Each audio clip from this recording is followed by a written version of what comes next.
Gentlemen, let's get ready to rumble!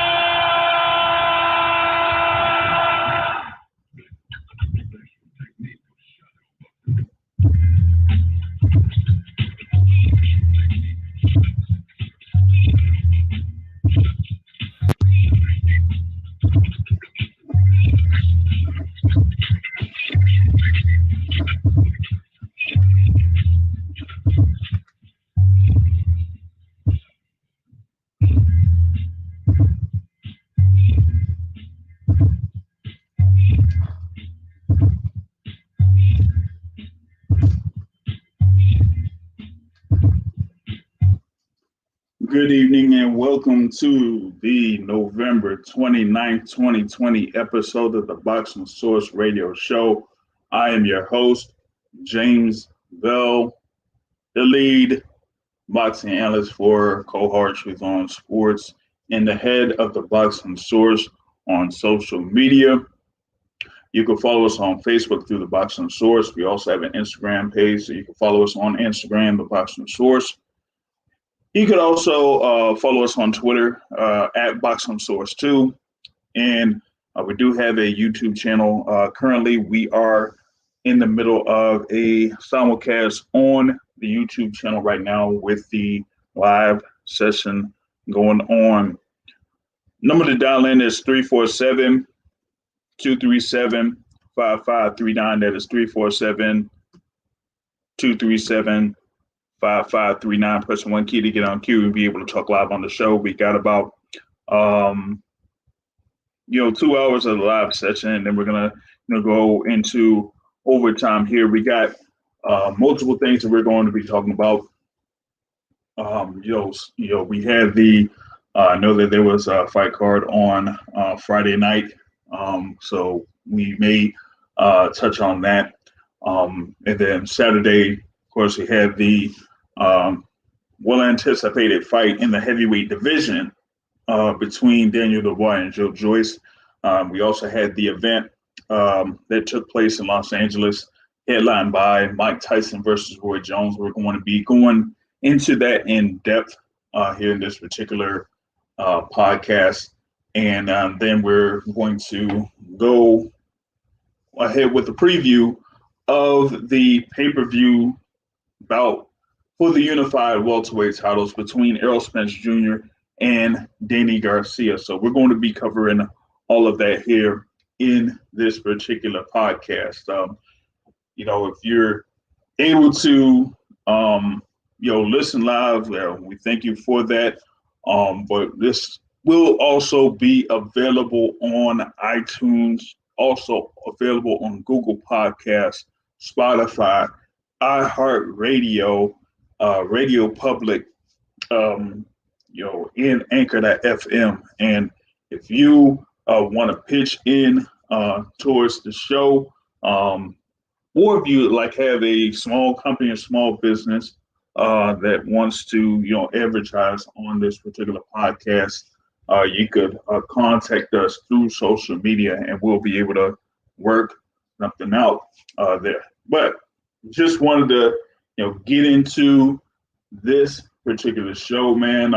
Wanted to, start off, with what happened. I'm going to go from the earliest to the latest. All right.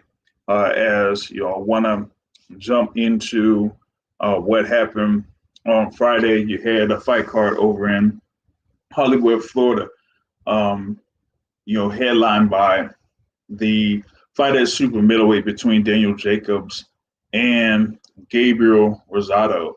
Of course, you had Daniel Jacobs there, former world champion in the middleweight division. He won a WBA world title at middleweight, and also won the IBF middleweight title. We had the record of what it was at 36-3, with the losses, to Gennady Golovkin, Canelo Alvarez, and Dmitry Pirog. Then he took on Gabe Rosado at super middleweight, we know Gabe Rosado that campaigned in the 154-pound division and also campaigned at the 160-pound division. I was, at the fight in Philadelphia last year where he took on Monsi Selecki, and Selecki was able to outbox him for the majority of the fight, but Rosado was able to score two knockdowns in the tail end of the fight, which made the fight real close, but he fell short in that particular battle. And then we came after that at the end of the card between Daniel Jacobs and, as I call him, Lil Chavez, Julio Cesar Chavez Jr.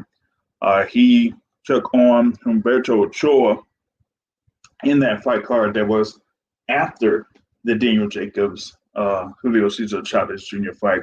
But right, around that time period, that's when Daniel Jacobs and Gabe Rosado were talking trash to each other, and that I guess bad blood stemmed over to this year, and with all the stuff that was going on within the sport, seeing if fights could be made.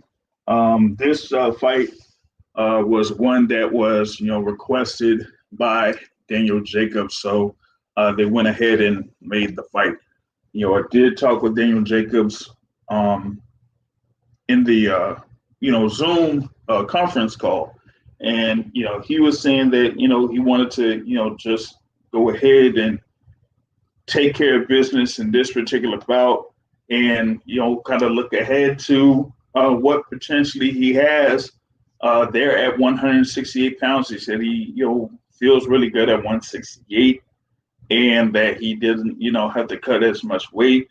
There was one previous conversation where he was talking about how much that he had to cut and still be at a certain weight limit when he was at 160, and he held the IBF middleweight title with, of course, their 10-pound rehydration limit. So that was something that he didn't necessarily like at that point, but here at 168, he doesn't have to, at least at this time, he doesn't have to adhere to those rehydration rules. So he said he felt very good. That he felt that he had like a great camp and everything like that. But here he was going up against Gabe Rosado. Gabe Rosado, who had Freddie Roach in his corner for this particular fight, and you had Daniel Jacobs, who was at the time for a long time, he was there at 160 pounds, and he was under the tutelage of Andre Rozier, but he ended up not adding Rozier to his camp pretty much some time ago, and he added a new trainer afterwards. So he went on ahead and he hired Fareed Samad, and Fareed Samad was with him during that fight against Julio Cesar Chavez Jr. And now was there when he was fighting Gabe Rosado. So that's the build up to this particular bout that happened, and it was 12-round fight, and man, it was. Hey, I'm gonna be straight up. That was a very disappointing performance from Daniel Jacobs. Very disappointing performance from him. I expected a whole lot more from Daniel Jacobs in this particular bout against Gabe Rosado. You know what I mean? And the thing about it is that he was supposed to, like you said, be levels above Gabe Rosado, but he certainly didn't show that in this particular bout. And we came up to the 12 rounds, and I just felt like it was way too close. And I thought that Gabe Rosado really got the better of Daniel Jacobs over that particular fight. And then the scorecards came down, And, we heard what it was, the whole thing about the 115, 113s from one side, and then the 115, 113 for another side, and then a 115, 113. And then, the announcer says from Philadelphia, New York, Daniel Miracle Man Jacobs. I'm like, what? Come on, son. Come on. But I'm going to jump into getting these callers in here real quick. First, I got from the 205 area code checking in. What's going on? You're on the Bison Source Radio Show.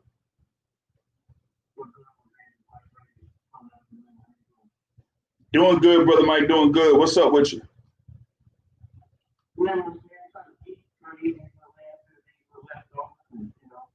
Call in and talk about a little mockery of boxing and a couple other board fights. Yeah, we'll get into one segment, but yeah, we jumping off with the first with the Daniel Jacobs Gabe Rosado matchup, where Gabe Rosado kind of like I thought fought his best fight that he's fought in years, and wasn't able to get the decision. Yeah, it seems like what Daniel Jacobs was given to him, it was right in the wheelhouse and or the style. We can call it the Philly style, whatever you want to call it, that goes, in hand with what Gabe Rosado does well, which is if he ain't got to worry about, his eye exploding or, his face coming apart, he can compete with you, especially if he ain't really got bombs that will make his face explode. So, I mean, Gabe Rosado reminds me a lot like Luis Colazo, in that people beat Luis Colazo, but if you ain't a real champion, if you like one of these little new champions who very similar in the vein of the guy who got beat who quit. What's that guy name who quit? What's the guy's name who quit? I got it. Daniel Dubois. If you like one of these new champions like Daniel Dubois, in that vein, a Gabe Rosado, a Luis Colazo will beat you. Like you gotta be a real champion to beat guys like that, and the guys who he lost to, I mean, even Alfredo Angulo. I mean, at one point Alfredo Angulo was pretty dangerous. He wasn't dangerous when he fought Canelo, but against all those other guys, when he was, he could take punches and his, punch resistance was high, he was pretty dangerous. So, I mean, Jay Rosado is a good C plus, B minus level fighter who will beat these guys if they're not ready. Yeah, that's true. That's true. If these fighters are not prepared for what Gabe Rosado has in store, then they're going to be in for a rude awakening. But I felt like he fought the perfect fight in that particular instance, and that he was able to control range. He was active enough with the jab and punching. The inactivity of Daniel Jacobs was kind of contributed to the movements of Gabe Rosado over the course of the fight. And that should have been, credited for. But, two of the judges just didn't feel like that was the case. And I mean, really, I don't understand it. Wanted to get in a guy that looks like he's on the road. 267, what's going on? Can you hear me? Yeah. Does it sound muffled in the background because we driving? Yeah, got a little bit of feedback from that.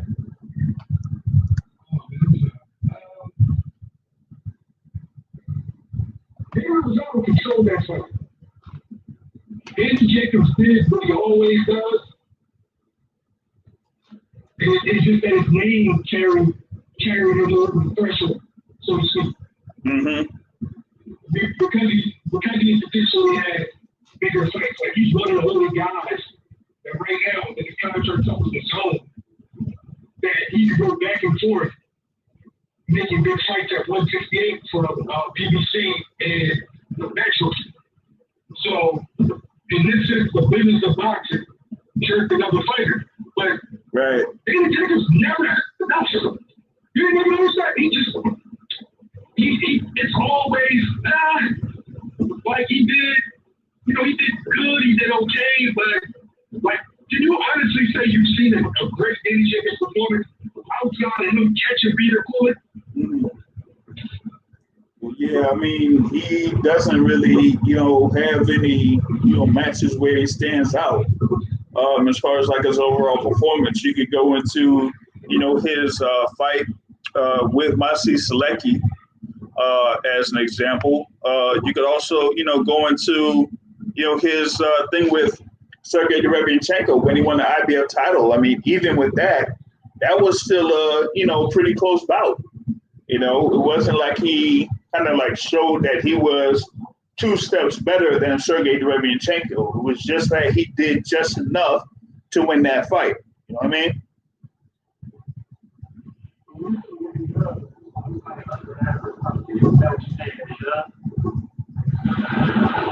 Did he fight down to level of competition? No, I don't think so. He claims that it's levels to it.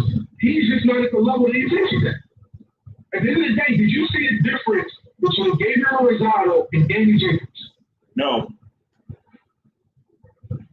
Rosado had 4 losses. Yeah, I mean, Gabe was coming in there with 12 losses.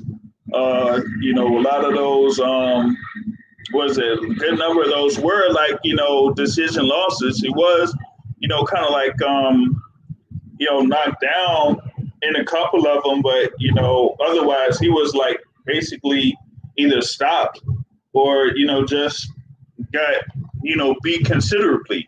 Against, the likes of, Golovkin and Lemieux and stuff like that. So, but outside of that, I mean, it's been a while since he was like, seriously hurting him in a bout like that. You know what I mean? Other than that Selecki bout. So. As a matter of fact, that was a good fight. They won that one. Yeah, that was the fight of the night, man. And, over there at the Acura Center, man. That was the fight of the night. And that was a good battle between those 2 fighters. And yeah, I mean, Rosado, should have been able to pull that out. They just gave the overall nod to Selecki, which kind of was pretty interesting, given that Rosado is from Philadelphia, but he wasn't able to get the decision there. But yeah, in this bout, like I was looking at how Daniel Jacobs was there in a corner, with Farid Samad, and I'm like, what is Farid Samad telling him? He's not giving him any things to like kind of adjust. He's just yelling at him a couple of times, but from an overall teaching standpoint, it just didn't look like Jacobs was doing much to like say, oh, this is a stark difference with Jacobs being with Andre Rozier to Farid Samad. You know what I mean? That just, I just didn't see anything from that.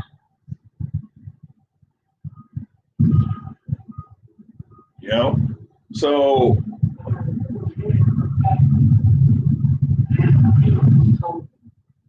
hey, you need to throw power shots. You need to do something, Yeah, you gotta like, be able to. Yeah, you gotta be able to like do something. I mean, he didn't even mix up with his attack. He didn't throw like a double jab, follow with the right hand that much or anything at all on that. And so, I just thought it was a very lethargic performance from Daniel Jacobs. And, he kind of like said after the fight that it was, kind of disappointing, but still, I mean, you're a professional. You've been in the ring all these times. I mean, it's been almost 40 fights that you've been in the ring. You should know what to do against someone like a Gabe Rosado, especially when you felt like you were, definitely ready. You were hyped up for this particular bout. You were ready to come in there, at 167.5 pounds. So you said you don't have to, struggle to make weight in this particular instance. So why was it that you stepped in the ring, knowing what you had to do, and you gave in a lethargic performance on that train? So I wanted to get Jamil in here real quick, but yeah, it looks like you got a lot of feedback going on back there. Yeah. Is this better? Yeah, that'll do it. Okay. Yeah. Go ahead. What you do different? What you do different? I need that in the car. What you do? Oh no! I turned off my AirPods. No, I went old school with the phone. Like, you know what I mean? I gotta put it up to my ear. Okay. For me, I don't want to see Jacobs in any big fight now. Like, for what? I know what he's going to do. He's going to make a social showing enough for him to get another big fight. It seems like he's just fighting for checks.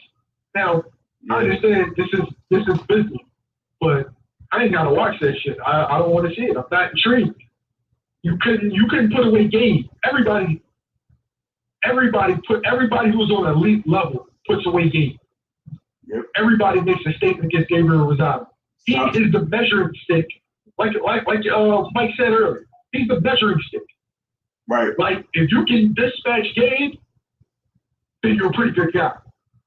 If you struggle with Gabe, if it's close with Gabe, then maybe you aren't who we think you are. Right.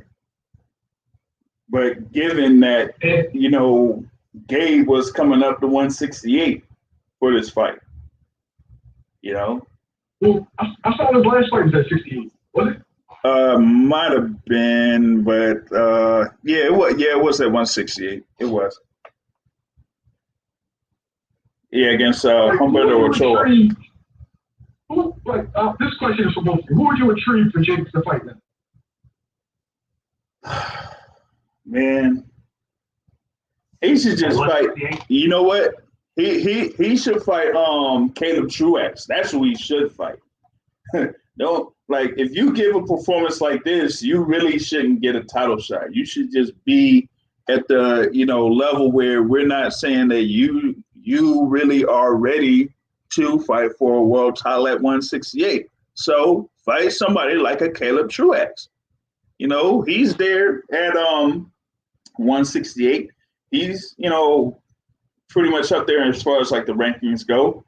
And he's, a fairly good fighter and a fairly good barometer, as if, Gabe Rosado wasn't. But Caleb Truax is actually someone that will be, tough, really tough in the ring as well.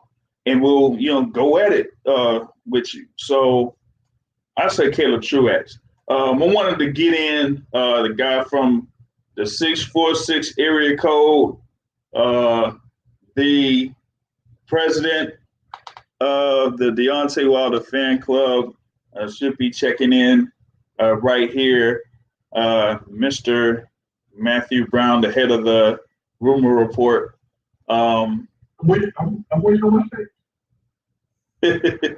Yo, did you really just spend 20 minutes talking about Gabe Rosado and Daniel Jacobs? Hey, listen, I am a boxing reporter. I am a journalist. I'm a columnist. I have to cover the sport. Listen, I have to cover the sport as it is. Yo. Is that what it is? I'm a typical New York performance, JR. I don't care about Jacobs. I don't care about anybody else. We don't care. Exactly. That's how I felt watching that shit. I fell asleep during the damn fight, woke up in the later rounds. And unfortunately, because of that, I was up all night, even though I had to be up early in the morning. So thank you, Danny Jacobs. As for who you guys want to see him fight next, do we really care? Like, what is the Danny Jacobs matchup that's interesting? I don't see one. None. Not at 168.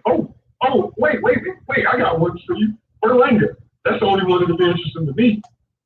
Let's see if the kid. Let's see if the kid. Then you would have Andre Rozier in Berlanga's corner. Hey. Ooh. Now we're talking. Yeah, I like that. I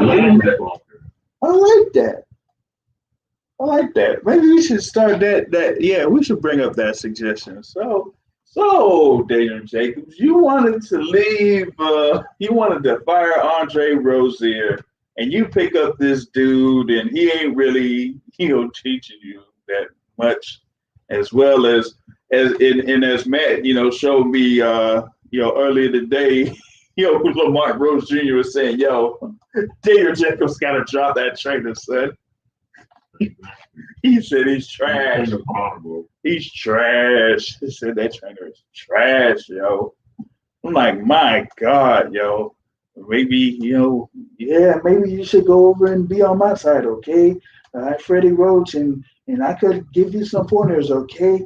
I had Manny Pacquiao, okay? Something, because, geez, that was just an absolute lethargic performance by Daniel Jacobs. That's all I got to say about that. Now, but why do y'all keep saying that Gabriel Rosado got robbed? I don't think he got robbed. Just because you're from New York? No, it's just. Didn't you say you fell asleep, man, and you woke up at the end of the fight? Yeah. How do you know you're around? Hey, wait, hey, Mike almost got you back on that one, man. Listen, the rounds on good team, as I like to say, the rounds on good team, it was close action. Oh boy, oh man. I went back and watched the fight again of Slugfist just for you, man. Yeah, what? How long are we going to avoid the Jake Paul, Nate Robinson thing? As long as we possibly can, goddammit, because I ain't like that shit one bit. All right, we're gonna avoid that shit. Fuck that. Yeah. Yo, I want to get into as I, pretty much said, damn, Daniel Dubois almost turning into Kell Brook, but man, he just got his eye busted up, son. And it might be some long-term shit like if he got some permanent nerve damage back there, oh boy, this is last fight, kid. But even if he comes back, it ain't like Frank Warren got any heavyweights for him to fight. So this was it for a decision that you want a bad eye. That's exactly right. Exactly right. Them big 235, 250-pound guys throwing them shots at that left eye, especially from the right hand. Bah!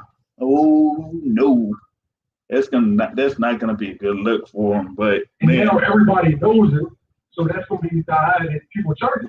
Yep, exactly. But do we know for sure there's something wrong with the dude eye, or is he just the straw man or whatever, whichever one didn't have no heart? Like the thing is like did you just call him the cowardly lion?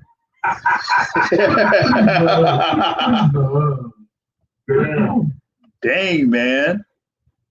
It's illegal to move the head. Well, someone must have told Daniel Dubois it was illegal to move his head, because he certainly didn't do that in this fight. Joyce did, but Daniel Dubois was just standing there and looking straight at Joe Joyce and getting beat by the jab, and he was like, oh, like he's hitting him with one. Well, shoot, they say it's a broken eye socket. Well, damn. Who said that? Who said it? Like, show me a doctor. I'm not trying to be funny when I say this, and I hope it doesn't come off insensitive, which it probably does. The show needs the broken eye socket. Well, I mean, this is coming from the BBC, so it says said he suffered a broken orbital bone and nerve damage. You know, I broke my back. Spinal. It's spinal. I broke my back. Spinal. It was broken. Or like who was it? You know, that quarterback for the Oakland Raiders or now the Las Vegas Raiders. Their car it's broke. You know, but man, yeah, the BBC like pretty much is reporting that it was a broken eye socket, man. But then they say Manny Pacquiao also had a shoulder injury after the fight, and then he like swam in Lake Minnetonka and shit like that. Yeah, but that's Manny Pacquiao. You know. Why don't you purify yourself in the waters of Lake Minnetonka? Good. Isn't that what happened? Good hustle. But I'm not on your team. No, my bad. Yeah, greatest shit ever. Okay, so one thing I've noticed about these UK fighters, and I know I'm going to get heat for saying this, and Matt probably alludes to that because, you know, he works for Burke. Yeah. When the going gets tough, they just pack it in.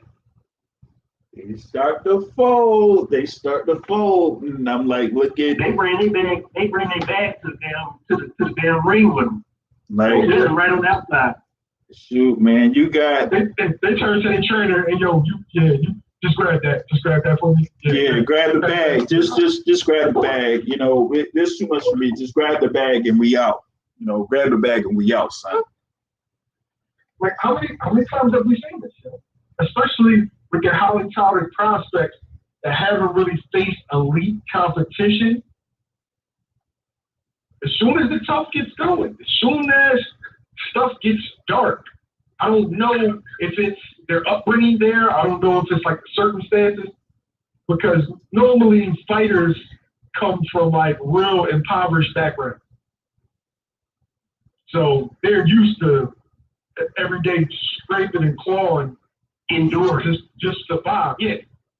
So it's AJR, how candid can I be? Yeah, it's possible, I guess. You know, go ahead. Okay. All right. So all of Negroes' circumstances around the world isn't the same. I feel like when you're born in America, you're born behind enemy lines. So your mindset is completely different. I don't know how it is over in the UK. Maybe things are a lot better, but it seems to be that the black fighters from the UK, when the going gets tough, they don't operate like the black fighters from America. Well, it seems like a good amount of the fighters from the UK, like black fighters from the UK, have a different type of upbringing, or seems like they a little bit more privileges than those coming from here.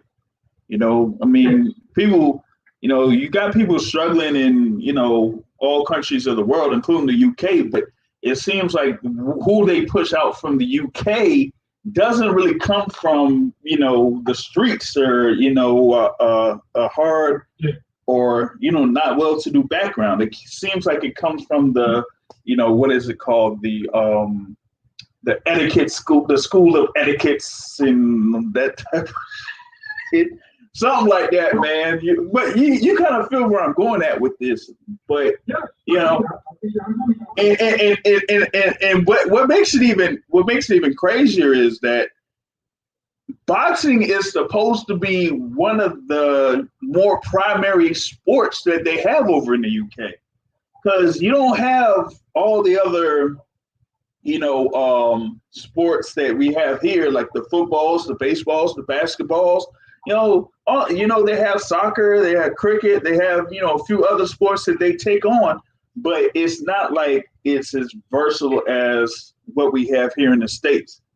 So boxing is actually, supposedly was born in the UK.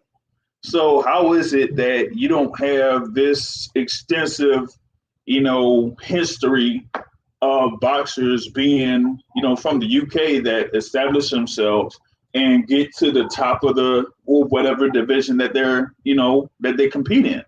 It's only, a couple of times that you see it. You see it, I guess with Lennox Lewis. You see it, for some time here with Anthony Joshua, but in other divisions, like where are you seeing it at? I'm just not seeing it. Like look at Chris Eubank Jr. right now. That's another example, and he had his dad that competed. So you really don't see that much coming out of him. Junior is the greatest boxer in the world. And so, my only comment to what y'all saying, I agree, which is, you remember Jay Cotto, when me and him had the conversation, and then I tried to have another conversation with him after Anthony Joshua lost. I pretty much said the same thing that Jamil said, which is, people coming from over here got a different mentality. Like, if you take Deontay Wilder, for example, in saying, I am the greatest person who laced these gloves up, and you damn right, no, Mike Tyson couldn't beat me. Like, yeah, you can take it as vanity. Yeah, you can take it as not respecting your elders. Or you can take it as somebody who grew up and believes in himself. Because if he thinks that Mike Tyson could beat him ever, then guess what? He will be beaten. And the only thing that I'm going to disagree with slightly, even from people who have a lot of things going their way, one person who I'm a fan of simply because I respect their grind is Shane Mosley Jr. We all can see Shane Mosley and tell that he was privileged. Like most people would see him and call him soft. But when I watch him go through the Contender, and every fight I see him fight, whether he gets hurt, whether he does this, whether he does that, the man comes, even if he's outmatched and he competes. Like, Brandon Adams was so much better than him, but his will to win pushed him through that fight. Maybe Brandon Adams didn't want to knock him out, but all I'm saying is the dude probably had something very close to a silver spoon in his mouth, seeing that his daddy had a lot of success.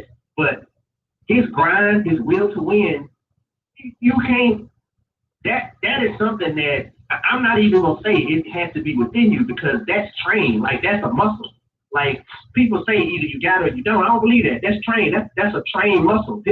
He saw his daddy doing that every day in and day out. Every time people compare him to his daddy, it was like, you'll never be like your daddy. You too soft. That's him training that muscle and saying, no, I'll show you. I'll be just like my dad, or better, whatever you want to say. So I can show guys with silver spoons and still they want to be better, and it's a mental thing. No, that's the difference between them guys. Anthony Joshua included, Daniel Dubois, Tyson Fury a different beast. He's a cheater, but he's a different beast. Like, Tyson Fury don't take it. So wait a minute. So why do you put Anthony Joshua in that side when he's had multiple instances where he's gotten through adversity himself? He has gotten through adversity, yes. But if you look at the way he responded, even in the Klitschko fight where he first got hurt, the man's demeanor was a few seconds away from quitting. And me looking at his body language and looking at, if you compare how Deontay Wilder acted after he got hurt by Luis Ortiz, which was, let me weather this storm, and then, do what I can to get past it. He was all but quitting. Even in the Andy Ruiz fight, you could see that he was ready to quit. Like, you could look on his face and tell that he didn't want to be there. The same way you look at Daniel Dubois, and you could tell he didn't want to be there. He was questioning. The same way if you look at Nate Robinson, I'm sorry, I know you said you want to talk about it, but it's the same thing that's within all of them. Nate realized he fucked up, but with these other guys, they've been doing this their whole life. They're literally in there thinking like, do I want to go through this? Do I want to quit? They're psyching themselves out and saying like, should I go through? Am I going to get hurt? Am I going to do this? Versus you got another man who's like, you going to have to lay me out to beat me. Why did you stop that fight? I would rather him knock me out than you to not give me a chance. That was the best thing they could have probably done. Stop the fight for Deontay Wilder. But in his mind, at least he believes I still had a chance. Might have been foolhardily, but he very foolhardily. Very foolhardily. I agree. You know. But Anthony Joshua behaved the same way. He behaved like a cowardly lion. Like you don't become I keep saying it. You don't become a unified champion being cowardly. You don't. Mike, I can't 100% agree with you though. Go ahead. He's like Anthony Joshua's like the dude that's on both sides of the fence. Like, yeah, he shows that he has that in him, but he also has the other thing. So where like, nah, F this. Let's rock and roll. Because that's what he did in the Klitschko fight. He could have folded. I think it's something that he's just going to have to battle with. He has like just both entities in his body, and it's whichever one's going to be stronger that day. But I can't really do his will to go on in that Klitschko fight was predicated only when he saw that he hurt Klitschko. Like if you go back and look at the round where Klitschko hurt him, he was damn near ready to pack it up. Maybe he was tired, maybe he was exhausted, and exhaustion is a different beast. But you could tell he was ready to quit though. And then once the team makes cowards out of us all. Yeah. To say. Yeah. I want to say that there's a direct correlation between financial success or lack thereof and great. All right, so let's look at the decline of the white heavyweight or the great white fighter. Well, what happened? Those guys were primarily Italian and Irish? Yeah. Italian and Irish folks at that time lived in poverty. Now they're middle class. So now you don't have the great Irish and Italian prospects or great fighters that you had in the early 1900s. Poverty brings desperation. Desperation makes a good fighter. Yeah, because they know that they don't have anything to lose. Yeah. When you operate like you ain't got nothing to lose, that's a dangerous person. And that's what makes guys like Shane Mosley Jr. like the exception, because Shane Mosley Jr. is ass, but he tries. Right. But he's definitely ass. Yeah, it's still play. It's still, you got to respect. You know what I mean? And I respect Kell Brook. Yeah, exactly. Kell Brook. So Kell Brook, Anthony Joshua, Kell Brook. Daniel Dubois might be a little different, but Kell Brook still tries. Kell Brook say, "Let's get it on," and then when I'm not a professional boxer. You know, I never claim to be, which is why I give props to everybody who does it. And I try not to be, disrespectful, even though sometimes people disappoint me. But Kell Brook got a broken orbital bone. And, okay, if that did happen to Daniel Dubois, then I get it. I understand that, there was probably some immense pain. But from the way he was looking,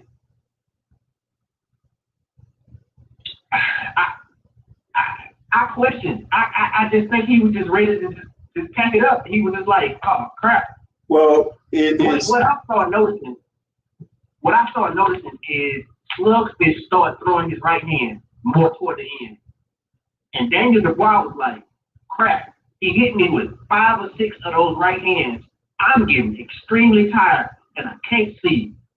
This man is about to knock me out. Let me just stay down. Easy for me to say sitting on the sideline, but that's what I feel like I saw from him. That's what I was reading from him. Maybe I was projecting, but that's what I was reading from him. But the thing is, when he was throwing those right hands earlier in the fight, you could see them coming from 50 miles away. Like you were saying, I mean, it was slugfish, but he was throwing a jab, and the jab was landing well. But when he came with that right hand, it's like,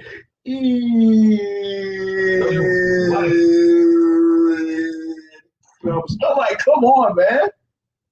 Yo, that was just. Let me show you the stats with you. So Daniel Dubois, I'm looking at his record. His first win was a TKO in round 1. Second win was a TKO in round 2.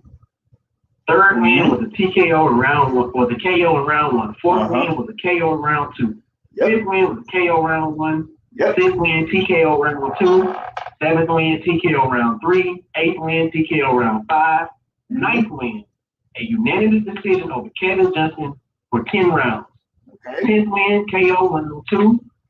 11th win KO round 4. 12th win KO round 5. 13th win TKO round 1. 14th win KO round 2. 15th win TKO round 2. 16th 16th is a loss from what's the name, getting stopped in round 10. Is it very far-fetched to see that? Like, I knew if it got past round 5, that's what I predicted, that it was going to be a lot of trouble for him to overcome. But you got to blame this on his promoter as well. Like, yes, I get it. They wanted to be great. Yeah, you got to blame this on them, because if all of these wins, like Jamil said, adversity shows us who we really are.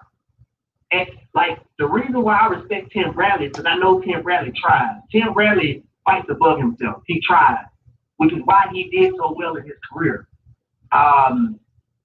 Other people, Shane Mosley Jr. tries. He tries really hard. And talent beats hard work when hard work doesn't try. Something like that. You know, y'all understand. But what I'm saying is, he didn't have no adversity. Yeah, he got hurt in a couple of these in round 2, round 3, but actually having to overcome something, he had not had that. And this is my thing of when we crown all these other guys. Anyway, I ain't trying to be funny, but even Terrence Crawford, man.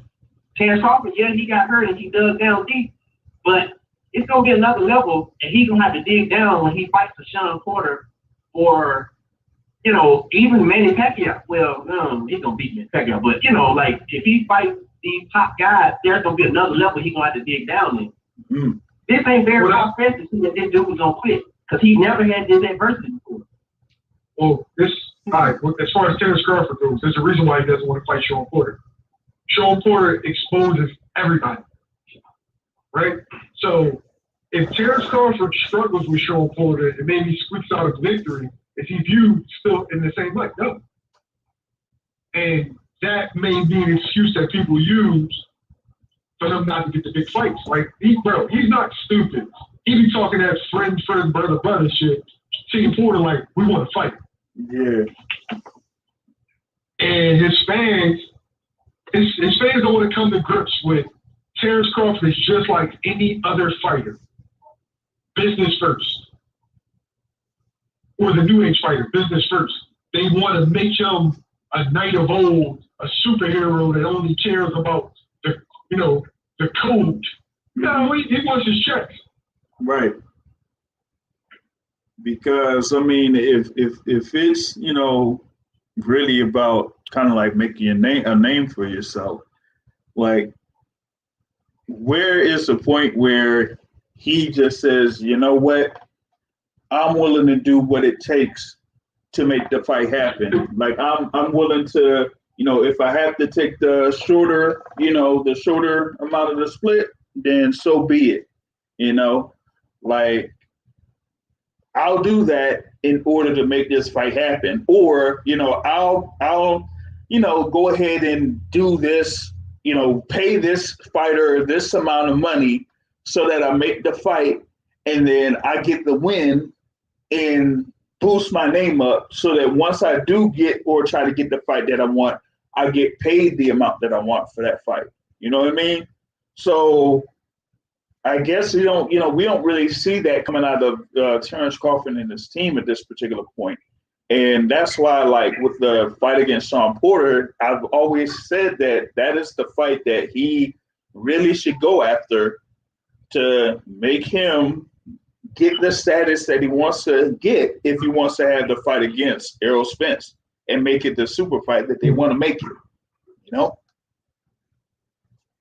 Because right now he's pulling what, $4 million to fight Kell Brook?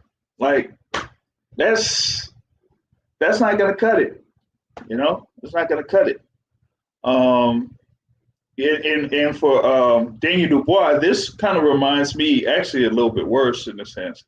This reminds me of when Anthony Yarde faced Sergey Kovalev, because Anthony Yarde was not at the point where he could fight someone as experienced as Sergey Kovalev. Even though it looked like Kovalev was kind of like on the backside of his career, he still was, able to do what he needed to do in order to beat Anthony Yarde. And he basically beat him with a jab, just like Joe Joyce beat Daniel Dubois with a jab. So, and that's another Frank Warren fighter in Anthony Yarde. That's crazy.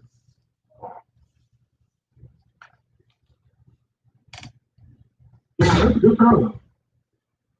Yeah. I didn't think about Anthony Yarde. Yeah, so it's like right now, what are they doing with Anthony Yarde? Shoot. I think he had a fight coming up, though. Yeah, not sure. Yeah. You gotta understand. A lot of times they're just moving these guys too fast. And fans want a kid that's 22, 23-year-old. Oh, the best needs to fight the best. You hear that from a lot of our counterparts. The best needs to fight the best. Who said these kids are the best? Who said that? Right. Like, the Teofimo had a natural advantage against the Silva Lomachenko. That's what we all saw. Right. Like, we knew what the outcome was going to be. Everybody else argued with us. We kept telling people for months, the takeover, this is real. It's going to happen. You got to believe. They didn't believe. Yeah, you got to believe in the takeover. Ryan Garcia is a prospect. Devin Haney even though he's a world champion, he's a prospect. They haven't beaten any guy. Like, where's the gatekeeper that leads them to the promised land? Like, where's their Rosado? Where's their Collazo? Where's the guy that will whoop on your ass? Where's your Salida? Where's that guy? Have we seen them in the ring with those kind of fighters? No. The thing with Ryan Garcia, like, he was originally slated to have a fight with Jorge Linares in July, and then that fell apart. So now he's gonna, be in there with Luke Campbell. So that's gonna be an interesting bout. It's too many belts that not requires, but enables these prospects to not have to fight that guy and get to the promised land. Like, you can just get a vacant. Yeah, pretty much. That's how they moving right now. Just go ahead, get a vacant, and fight someone that isn't necessarily proven or isn't necessarily that experienced, and then they get the win, and then they're either a world champion or they have a version of a championship belt, and that just carries them. So that's what we're looking here on what's that going to be, January 2nd, with this Ryan Garcia Luke Campbell fight. That's going to be for the WBC Diamond title. So, like, come on. But back to the Joyce Dubois thing, with Joe Joyce getting this win, he said he's calling out Usyk, and some one person on here said that right now, looking at what's happening, they feel like Joyce could beat Usyk right now. So, yeah, because Usyk right now at heavyweight, he ain't looking all too polished right now. He ain't looking all too polished there, buddy. And he's not going to be able to hurt Joe Joyce, one. And then two, he doesn't really have the movement at heavyweight to kind of like keep Joe Joyce away from him. So Joe keeps, cutting off the ring. Ooh, that's going to be a problem. I disagree with that, Jay. Ooh. I think Joe Joyce. So Joe Joyce got better foot movement than I gave him credit for. He also, his skills are better than I gave him credit for too. Because when I went back and looked at the fight, it was, I'm gonna say my point, then I'll say the big up to Joe Joyce. But I think what's his name is gonna be like a Floyd Mayweather fight where he pepper him all night.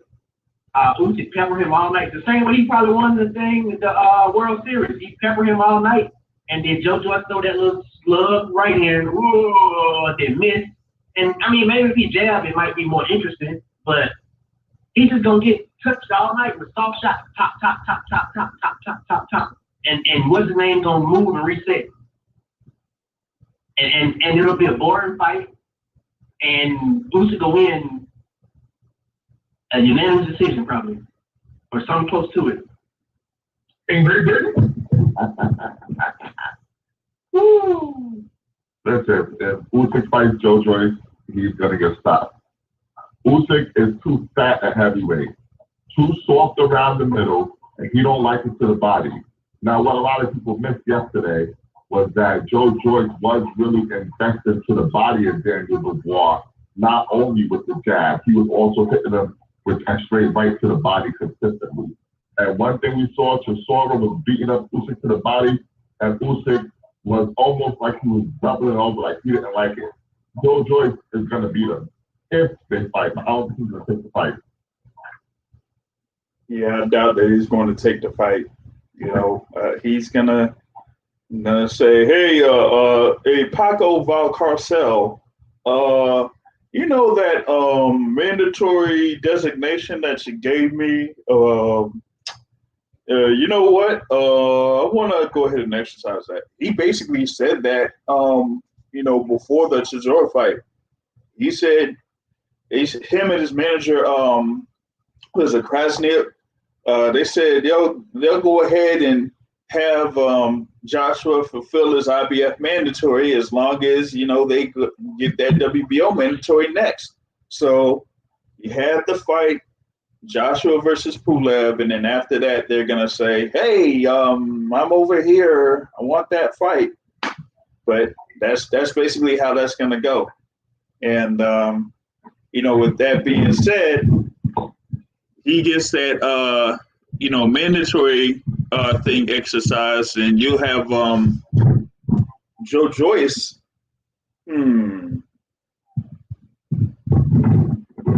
Dang, they haven't rescheduled that Parker versus Fa fight yet. No, Junior Five just had surgery. I think he's having a heart issue. Who knows if it's even? Yeah, if it's even gonna happen. Yeah. And yeah, if it's that like that, then yeah, man. I think Charles Mark will be perfect. At what? At boxing?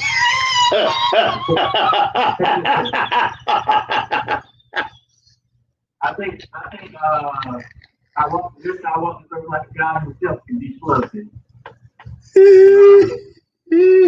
Nah. In order to beat Joe Joyce, you have to be quick. Can we all agree? Can we all agree that Tyson Fury is holding up the heavyweight division now?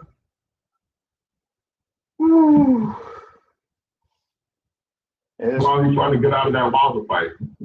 Yeah, what I'm saying, but the thing what I'm saying is, that saga was supposed to be done within these next couple weeks, right? We were supposed to know who's going to be the champ.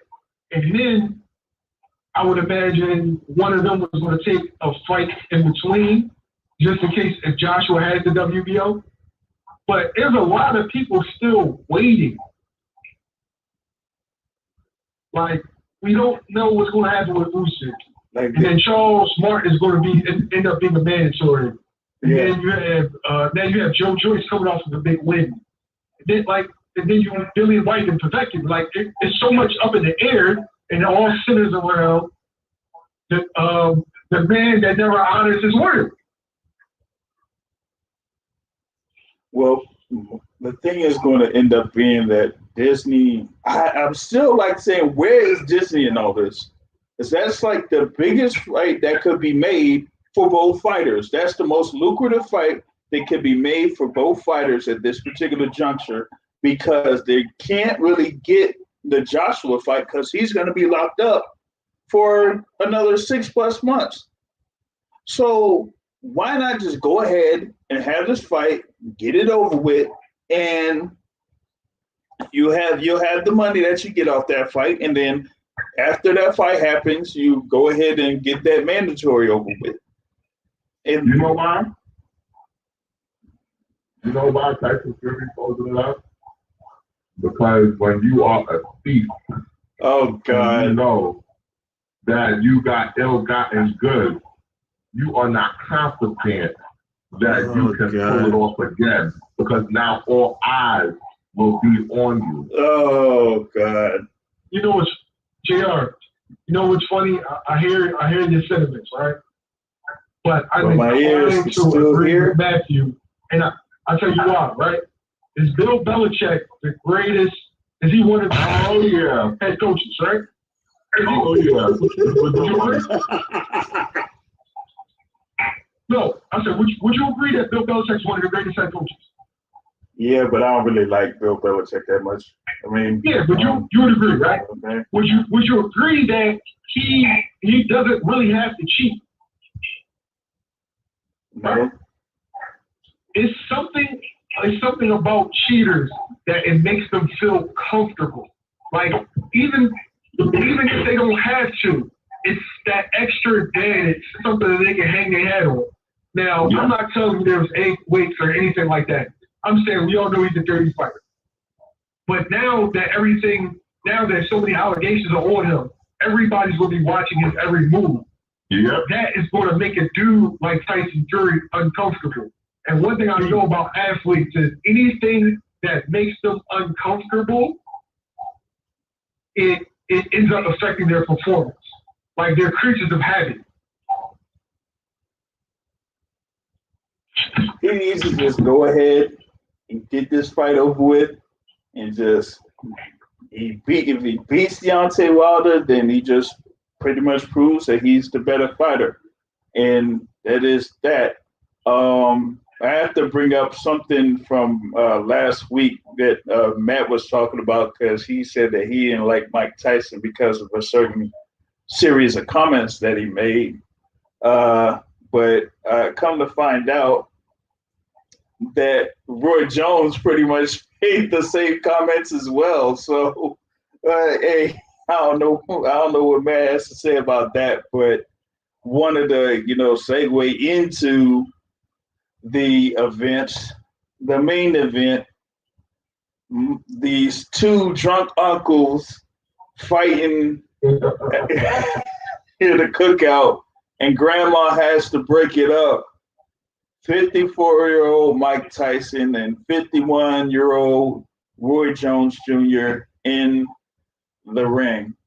And I know that there was, good, number of boxing fans that are like, come on, this is an exhibition and there's no winners and nothing like that. This really doesn't count. But the fact of the matter is, it's still Mike Tyson, it's still Roy Jones.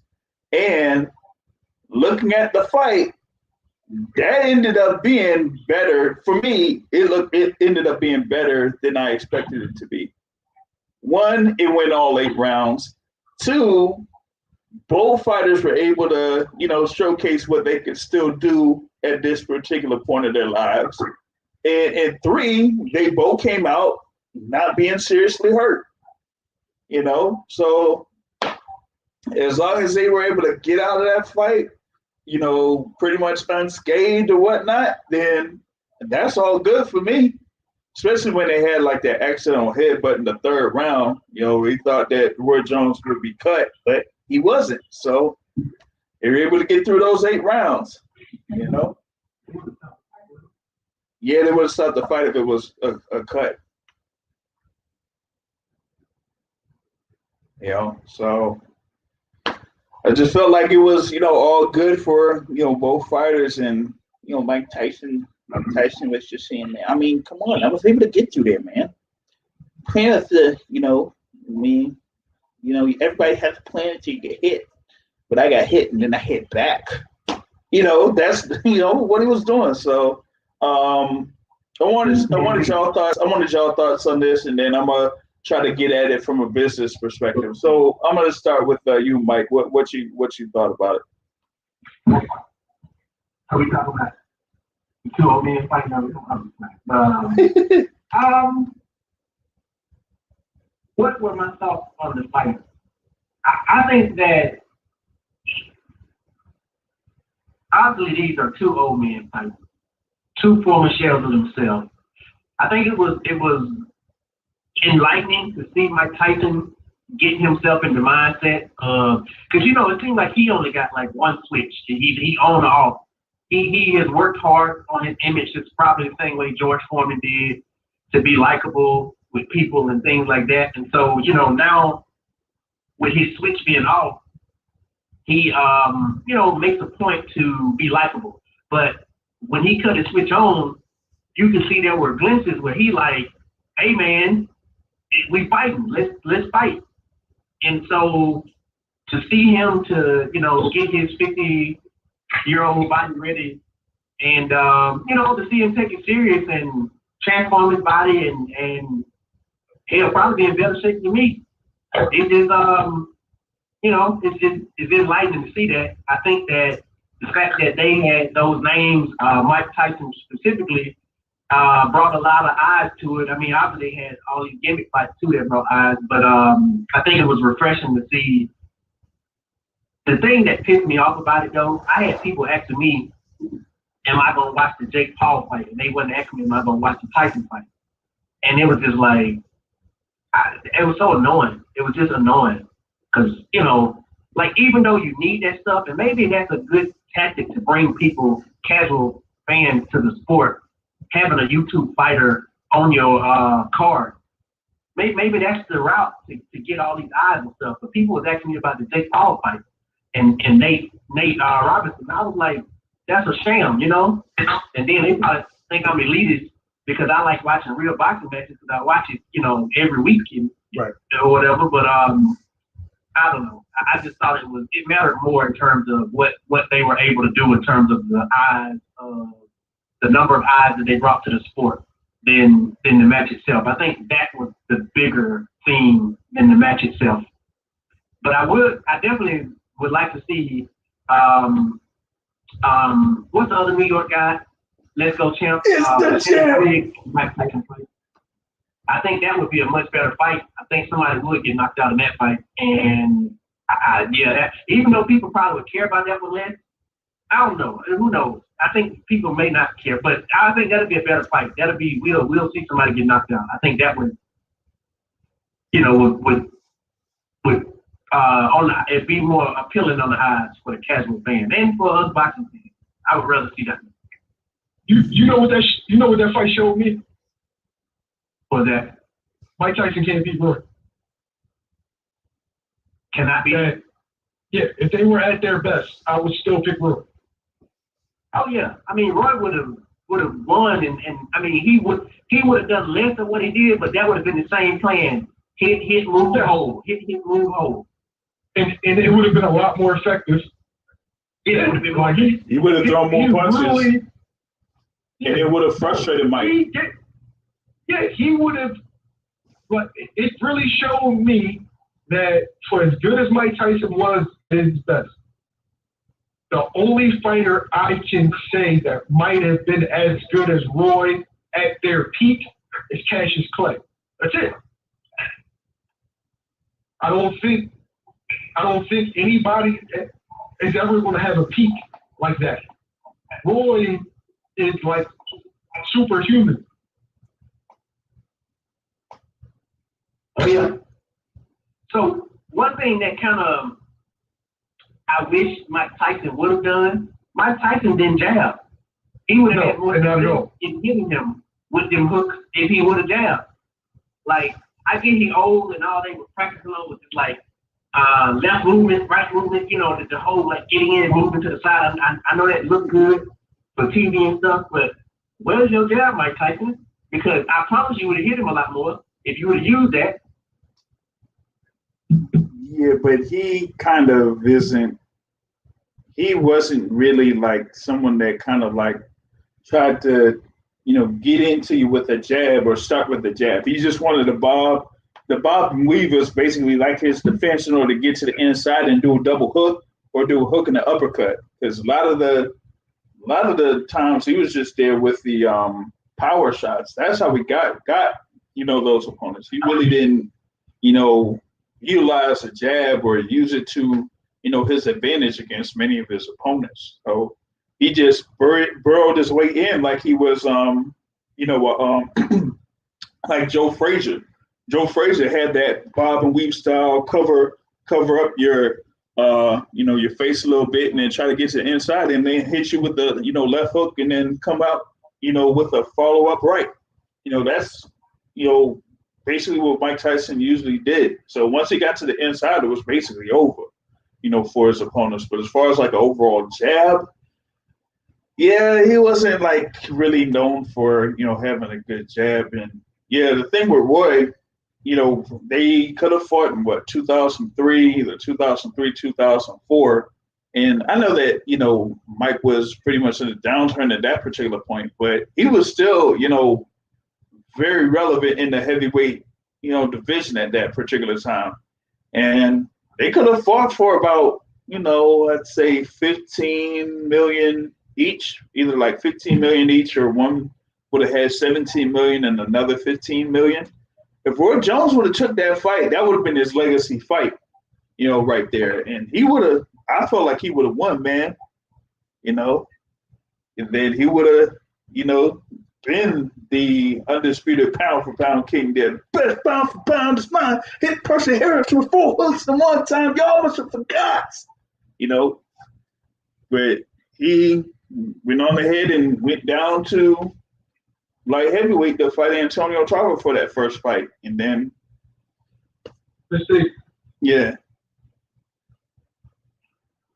He should have went down and that's a good point. We should have brought him up at the catch room. Yeah. Like do something at like 200 pounds or something, or 195 or 190 or something. He was like 194 when he beat John Ruiz. So you can take down like me at 185. Yeah, 185 or something. If you really want it, let's meet at 185. But he didn't. The Art of Boxing on HBO. Yeah. That's basically what he is. I was surprised that he dominated the clinch. Yeah, he was more active. Yeah, he was more active in the clinch. I thought Mike Tyson was going to fight him. Like there was one time when he was like literally on his side and like his head was on his shoulder. Yeah. And yeah. It made for great TV. There was like a couple of instances where, they kind of like, punched after the bell. And he was, Mike was kind of like, yo, I'm sorry, let me, offer, my hand out, for respect and stuff like that.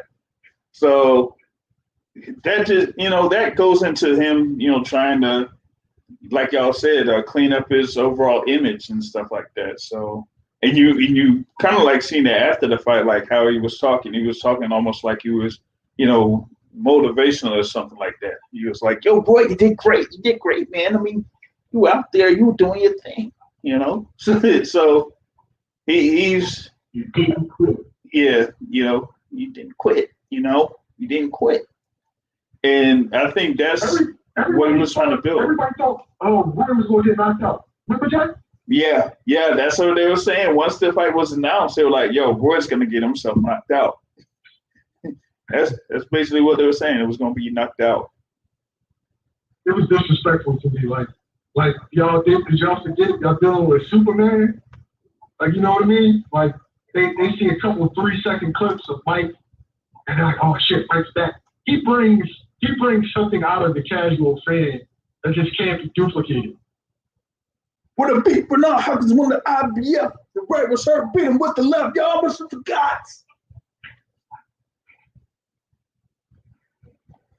Like, Roy's still, like, what was it? It ain't been but 2 years since he was last in the ring professionally. 2 years. And he was, still, like I said, training all those fighters. He still was there with Chris Eubank. He, was working with, these other fighters like Isaac Chilemba or John Pascal or, a few other guys that were out there. So it's not like he basically stopped being in the ring after, his last professional fight. He was still, doing his thing with other fighters. So not like everything just left him,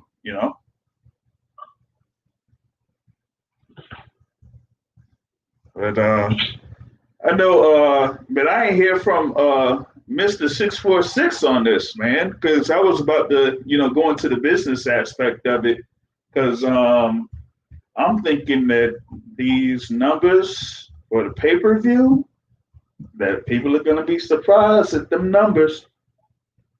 Wait, you know the number?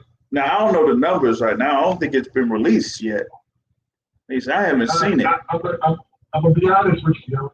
I've seen people buy the pay-per-view that don't watch boxing. So I'm gonna go out on a limb and say 2 million. I'm leaning towards that. I am definitely leaning towards that. Because you see the the pre-sale. They said the pre-sale was very. Ooh, nah, that can't be right. That the pre-sale was a record, and I have to see if more of these guys will give more reports. Because one thing I don't know, like who this Oh, that was before the fight though. It's saying like pre-sales outpaced Mayweather McGregor. Yeah, that's the thing. Oh, yeah, that's Ryan Kavanaugh out of Triller. Yeah, he's from Triller, so he of course he's gonna say that. Where did he come from though? What is the asshole? Triller. So is it Rick Ross's app or no? I don't know if he has ownership stake in that. You remember that album? Yeah, I don't think he has an ownership stake in that, but I was trying to see where Ryan Kavanaugh is from, because I wanted to at least try to get him on a lead or something,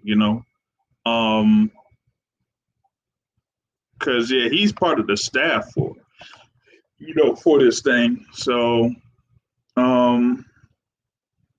So yeah, I don't know like how they handled all this type of stuff though, but they really didn't, as far as like talk with people, I ain't really see it from that many folks, so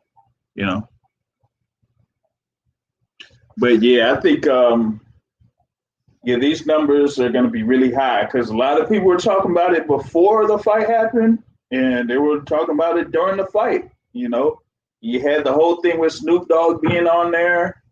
What was it? Lil Wayne was doing a performance on there or something. I forgot who else was on. I mean, who else was performing? You know, I really. ID, Wiz Khalifa. Oh, Wiz Khalifa was on there. Oh, yeah. So yeah, they had a few folks, but it like that performance part kind of reminded me of what Rock Nation was trying to do, but yeah, it didn't quite work out well for them when they were doing their event. So that's why they didn't get that far. But the way that this was kind of like presented looked very good. I thought it looked very good. You had the commentating crew. You had, what was it, Ronaldo and Ray Leonard, Sugar Ray Leonard, and Snoop Deal Double G. And he was having his comments. Did a good job. To me, Yeah, Israel, he did a pretty good job. He cursed a little bit too much, but he did a good job. Yeah, he did. He did. So, I thought that team looked pretty, did pretty well over the course of that fight card. So, that was good. What was it? They said like Roy was going to getting paid about 3.5, and Mike was getting paid up to 10. And it said like part of it's going to charity, but if these pay-per-view numbers are coming out like a 2 million, that pay-per-view back end is going to be something serious. And that's why I think they feel like Mike got to do this again, or at least one more time. I think he might be able to do one more, but after that, The thing is, the reason we'll go ahead and finish, and I want to piggyback off your point. I mean, he's there at 54. He would still have to be able to, keep on that particular pace in order to keep himself in that type of shape, in order to try to perform at that level against anybody, whether it's against Shannon Briggs or against Evander Holyfield or, someone like that. But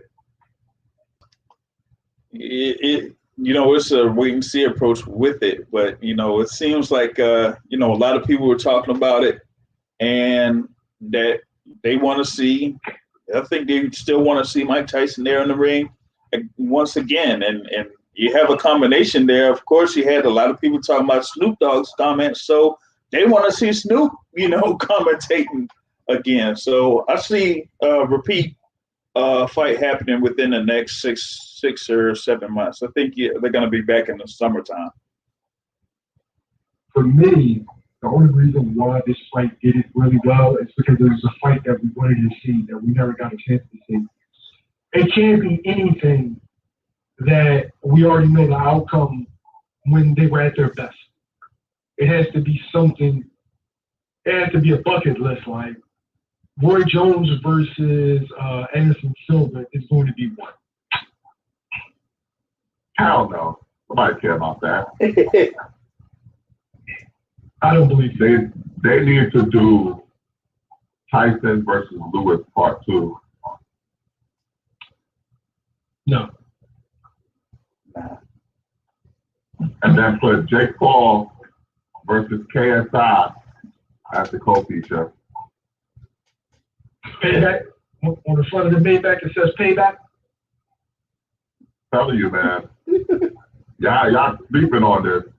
They did not market towards traditional boxing fans at all. Yeah. So all that, we need to know that it was 50-50 at their peak.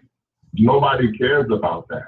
They were marketing on Instagram, Snapchat, Twitter, like people who don't watch What is boxing. Triller? What is Triller?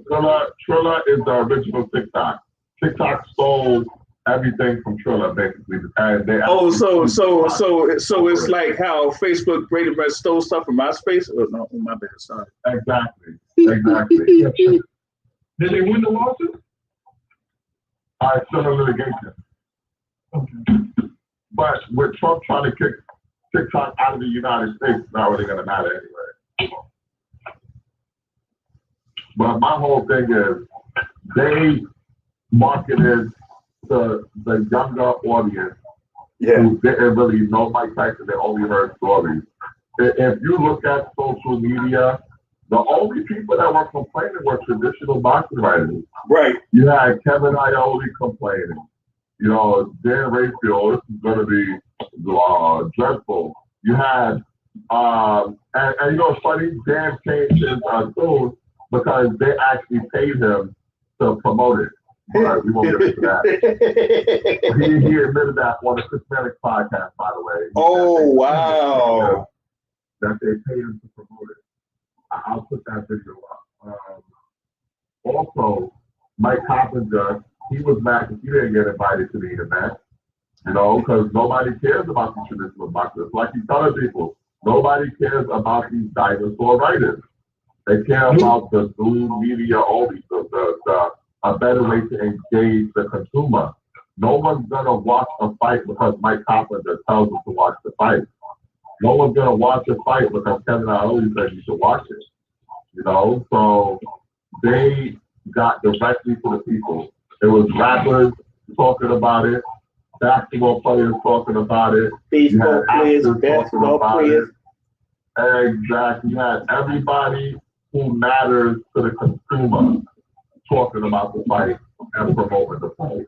Yeah, if it's, you know, someone like, you know, you have a Mike Tyson, you have a Roy Jones, like with people like Snoop Dogg being, you know, someone that had a, you know, fandom of Roy Jones. You have like a, you know, even someone who actually follows the sport, and, you know, Dame Lillard, you know, of course he's going to talk about it, but you have like maybe a LeBron James, or, you know, a Steph Curry, or, you know, Patrick Mahomes or somebody, you know, if those athletes and, you know, celebrities are talking about this particular fight, even with it being an exhibition, that's what's going to draw eyes towards these fights.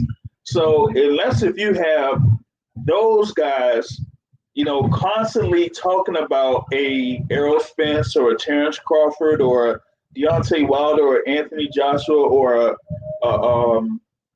Ryan Garcia or Devin Haney, then the sport is not going to get the eyes that they feel like they want to see in their particular events. So unless if you're going to get Mayweather doing what Mayweather did, not just from the pretty boy side, but from the money side, making appearances in WrestleMania and Dancing with the Stars and stuff like that, then these fighters ain't going to get the money that they feel like they want to get. You're going to have to make those moves. Yeah. Absolutely. This was a great event, by the way. Yesterday was a great night for boxing. It really was. And you know why everything was on point? They used the old HBO production crew to put this together. That's why everything was so crisp, so clear. The sound, the graphics, everything was on point because they put people who know what the fuck they're doing to put this together. The Zone should take lessons from that. Who was the guy in HBO? Who was the HBO sports president? Forgot what his name was. About the one that just got fired, Peter Nelson? No, not Peter Nelson. Ross Greenberg. Greenberg is the one I'm talking about. Yeah, I was like, where is he at? Yeah. Yeah. Hey, I don't know if they could have. Maybe they should have added a remix version of that HBO World Championship boxing thing to this. Yeah. Like, don't, you know. Man, that was a great event, man. Yeah. Yo, that, you know, they pulled it off, very well. As far as like you said, with the camera angles and the way that, you know, they built the entrances and how they just directed the thing for the performances, you know what I mean? So, but I thought that thing with Snoop. Because available on so many different platforms. Yeah. That I don't think traditional boxing writers have those sources. They're not going to have a source at Triller because it was available on the Triller app. They're not gonna have a source on the fight. Well, then I'm gonna email these Triller guys, and they're gonna tell me what they get off of this. Yeah, they're Actually, not. who got the formula? Actually, who got the formula? Who come on the show? Oh, the mop guy, Rick Laser. Actually, my will, he said. But so many fighters are bitter, man. Like this bugs me. Why y'all so mad at these people? Oh, mad at Mike Tyson. Well, man, I mean, it goes into what I was saying, man. Like, it amazes me that these fighters don't get how you market yourself to the point where you have people that aren't really used to watching the sport going to see you. That's how you make the most money. Like, Floyd understood that. It isn't like you're going to be someone that's overall likable or have that type of, like, you're not going to have something where you're like an Oscar De La Hoya, because you don't have an Oscar De La Hoya type guy out there, with the exception of probably Ryan Garcia. He's trying to get to that point. But outside of that, you really don't have that in the sport of boxing. So you got to figure out other ways to market yourself so that other people will see you when you do fight. You know, if you're not going to do that, then you're not going to get the interest and you're not going to get the money. So you can't necessarily be completely mad at what was going on here with Mike Tyson and Roy Jones, because they already did the work.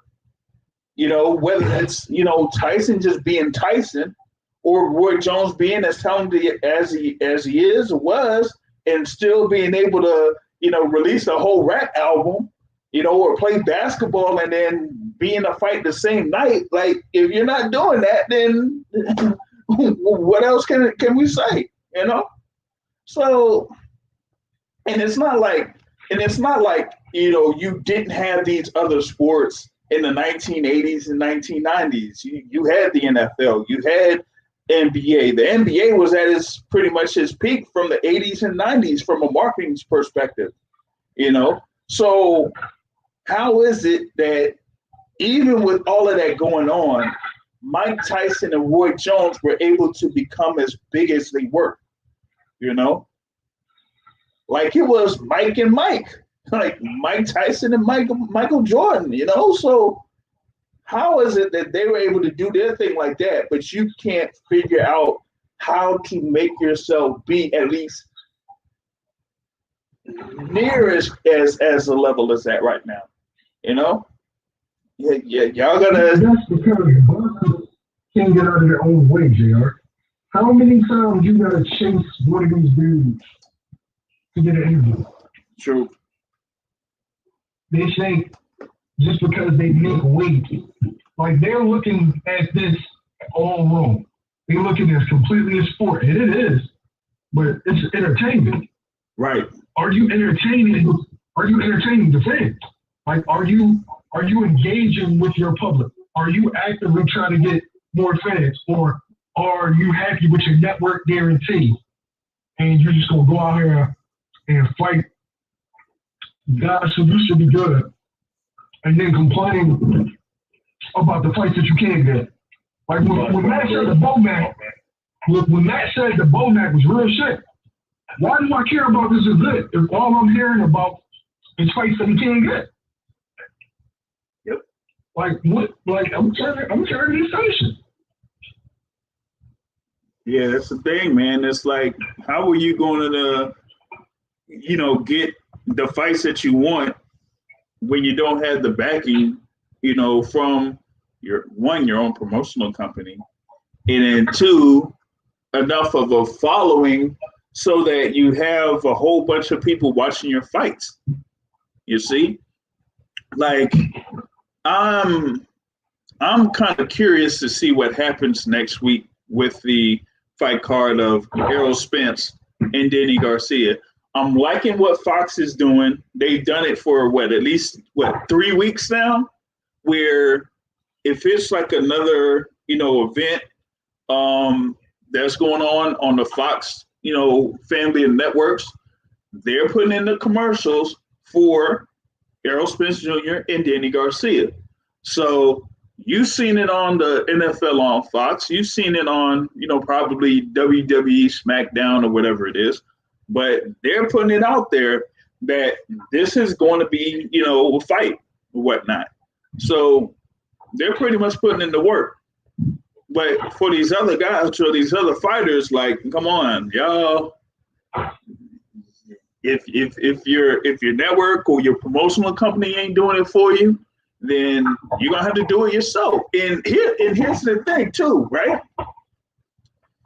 If you're not a main eventer and you're pretty much like a mid card or you're on the lower cards or something like that, especially if it was a smaller event, guess what you had to do?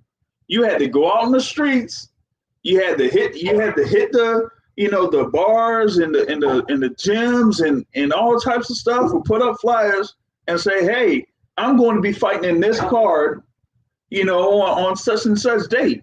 And I would like for y'all to see if y'all could, buy some tickets, because more tickets, that that they get, the more money they get off that fight, So how is it that they've kind of lost that art of getting people to buy tickets to see them fight? It's no different if they're getting people to turn on the TV, order a pay-per-view to see you fight. Like, there's no difference in that. So why aren't these fighters doing that?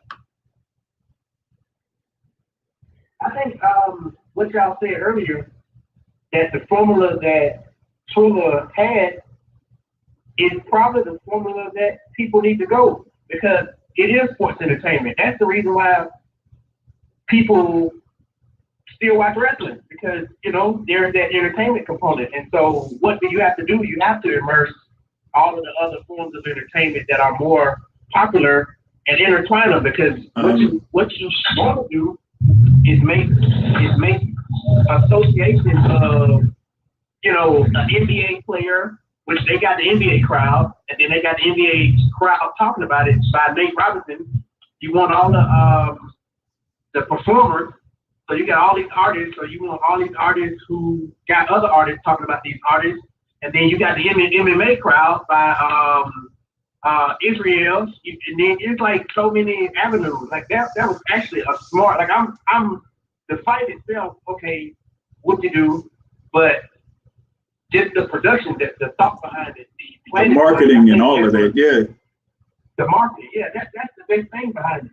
Like even the YouTube star. Like, I know you don't want to talk about it, but we got to talk about it at some point. JR, that's okay. All right. We'll lower down the tolerance. Yeah, we'll lower the bar.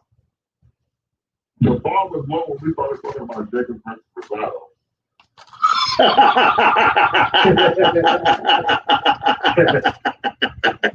But people was asking me about, am I gonna watch the Jake Paul Nate whatever fight? And I'm like, wait, what? That's the fight? Yeah, I saw so much advertisement about it, and I just want to know like who's gonna win. And then the fact that it's a YouTube star, everybody was rooting for the underdog, Nate. But in my thing, I'm thinking like, this probably not gonna go well for this dude, because what's the dude name? Jake Paul, Logan Paul. Which one is it? Which one was it? Whatever Paul. He at least has a couple fights under his belt. And right. You got to be fucking kidding me if that's all they taught this dude, to run in with your hands down. You trying to be Mike Tyson too? You watching the Mike Tyson videos also, thinking you bobbing and weaving? That's your interpretation of bobbing and weaving like Mike Tyson? Coming in and bum rushing. And he was exhausted after round one, man. Yep. I just knew it was gonna be bad. And leaving his, like, I used to fight in these little tournaments, like I sent y'all the videos of them. Like I used to fight in them little things right there, and people just used to run in and never like it amazed me how when people always used to get knocked out because they come in with their hands down, and that's exactly what it was. You had a rock and jock dude versus somebody who at least fought a few times, and most times you know how that goes. But it brought the eyes, which is smart again. And maybe you need to put them type of fight on your card to bring that type of action in. Maybe that's what you need. Stuff like that, you know? Maybe they showing the blueprint of how to be. Well, if that is, you know, what they want to do in order to bring like a younger demographic, then maybe that's the move. But the thing is with, you know, what it was like beforehand, like we talked about this thing here, like with the overall event itself, what they did, they mixed in, you know, boxing with music.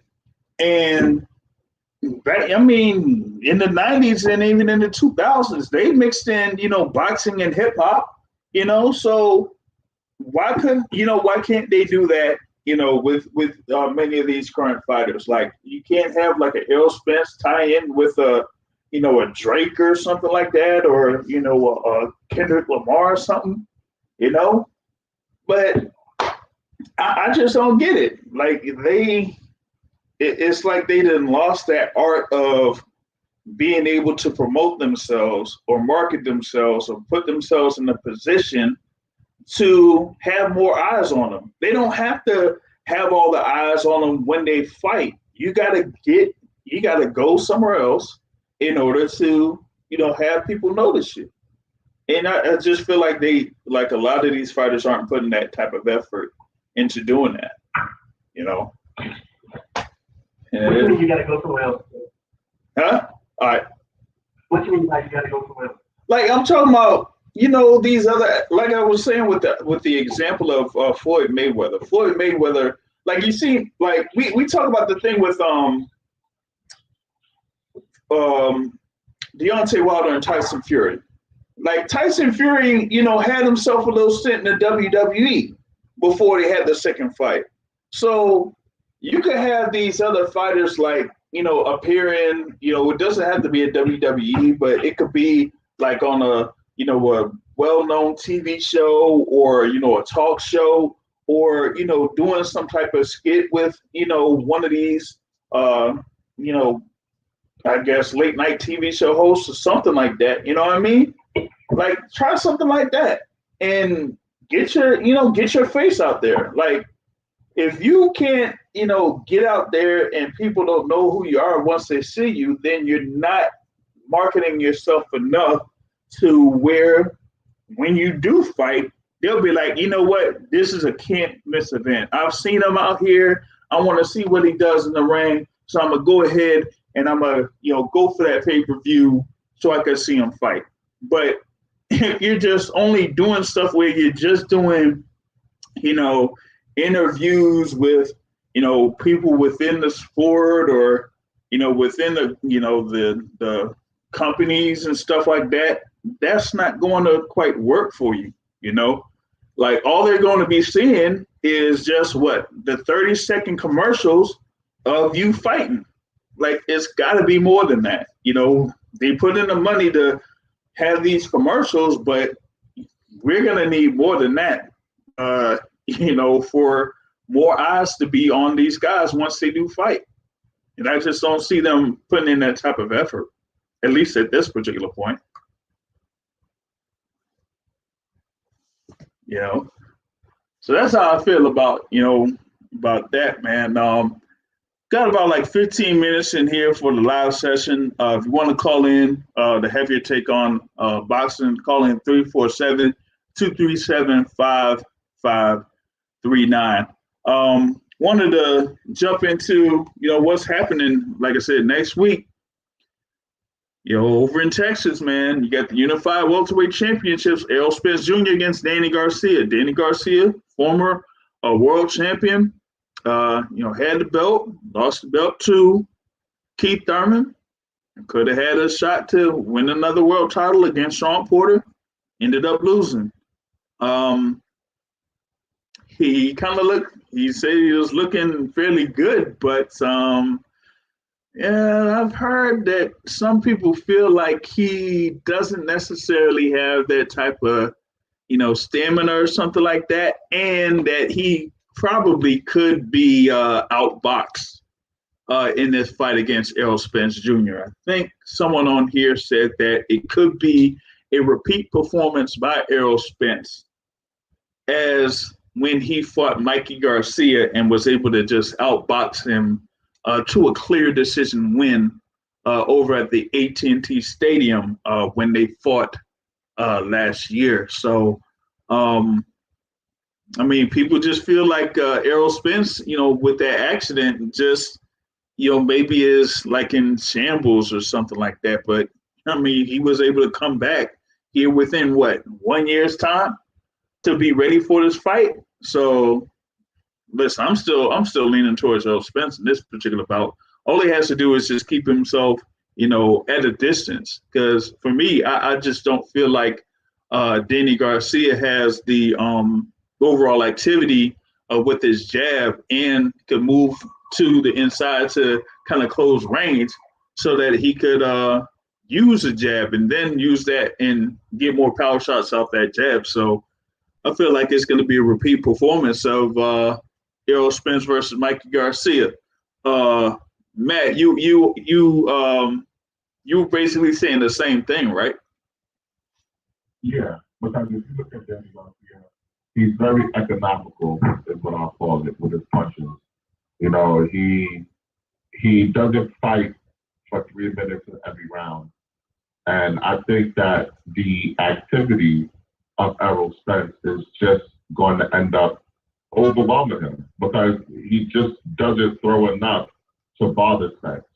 The only wild card is, can Errol Spence take a shot? That's what we need to know. How is his body going to react to the trauma of getting hit after the car accident? I don't think he's going to get hit clean with anything per se, as long as he stays on the outside and boxes. He has all the physical advantages against Danny Garcia. Danny Garcia he is 5'9", yeah, but he has like short arms for a welterweight.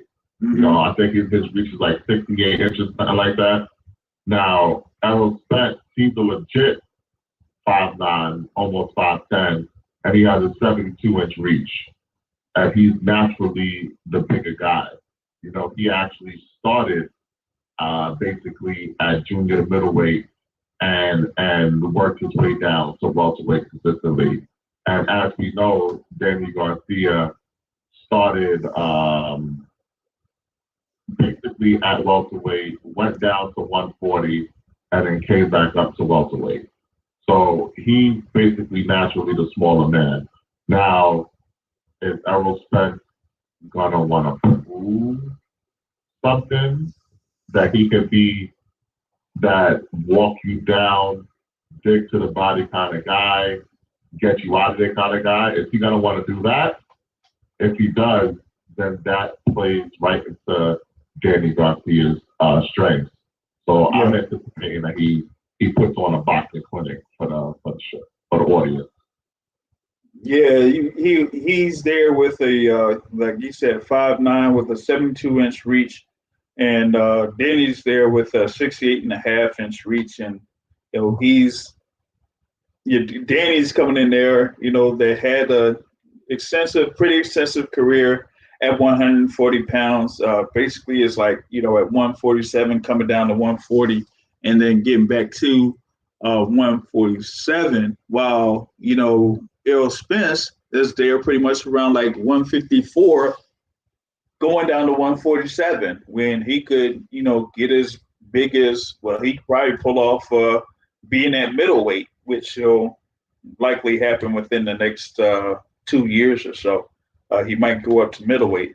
But right now, he's, down at 147, performing at 147, and he's just going to use his reaches in overall activity to just throw the jab and just keep himself out of range from Danny Garcia, because like he said, if he tries to go in there and try to work the body, then that gives Danny Garcia a better chance, especially if Errol Spence tries to go out there and try to go down with the right hand, and then Danny just releases like a left hook. That could, be a power punch that could affect Errol Spence. So as long as Spence just keeps himself out of range and uses the jab and just keeps Danny Garcia resetting, then he could pretty much have an easy night if he wants to. Now, if he wants to, make a statement and try to stop Danny Garcia, then that would be a whole different, story, because you don't basically stop Danny Garcia. He's never been stopped. So if Errol Spence does, get back in the ring and he gets a performance where he ends up knocking out or stopping Danny Garcia, that would be very huge on his docket if he's able to get that spectacular win come on Saturday, man. But after that, man, I was like, I don't know where Danny Garcia would go after this fight if he loses. I mean, unless if he gets a rematch with a Keith Thurman or Sean Porter, or maybe fights Yordenis Ugas. Like, how would he be able to get himself to the level where he would compete for a world title again? Because there's no other avenue for him to do that. So there's a whole lot on the line for Danny Garcia in this particular bout. At least I feel like it is. And I feel like he knows that. So that's kind of like how he's coming in there and he looks like he's in, great physical condition. But as far as the endurance thing, I think that, you kind of question his overall endurance when it comes to, what he was doing in the workout. So remains to be seen how that's going to turn out here for this pay-per-view event at AT&T Stadium over in the Dallas area. I mean, you got, that is the main event. You got Sebastian Fundora there at 154 going up against Jorge Cota. Like I said, man, I feel like Fundora is going to stop Cota, man. I see it happening.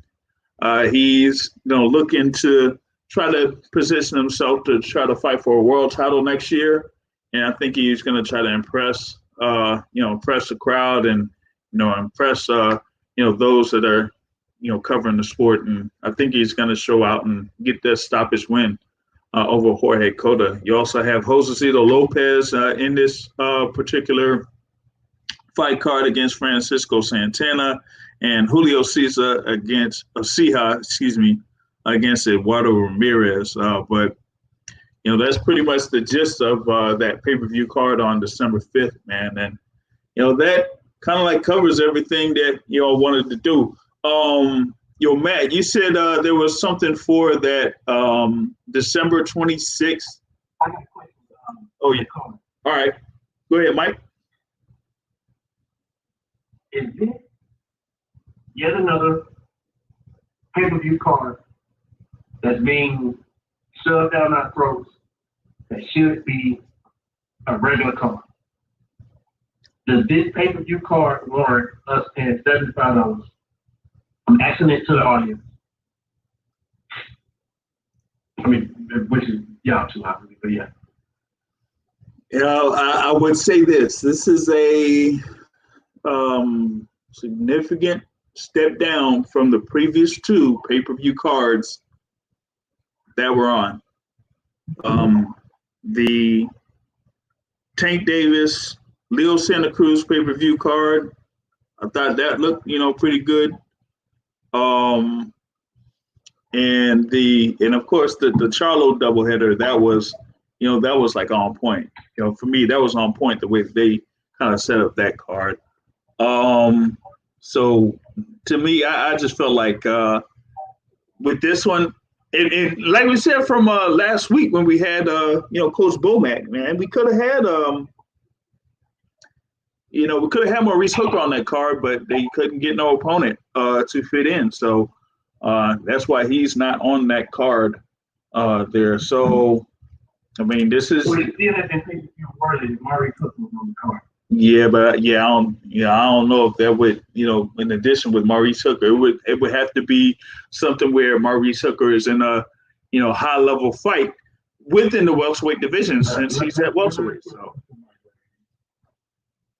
Do you want to see Ironside fight again? Of course I do, man. Well, then there's your answer. Of course, if you want to. Do I want to see him fight again? Yes, but do I think with everything else that he named on his card that is worth $75? Okay, what's worth $75 is seeing Errol Spence Jr. in his first fight against a real live opponent since his horrific car accident.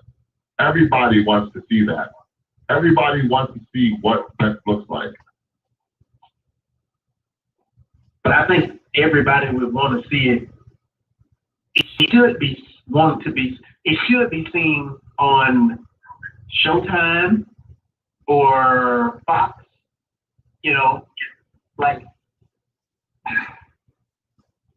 I think if was on Showtime or Fox, he wouldn't be fighting Daniel Garcia. How you gonna pay these guys? Yeah.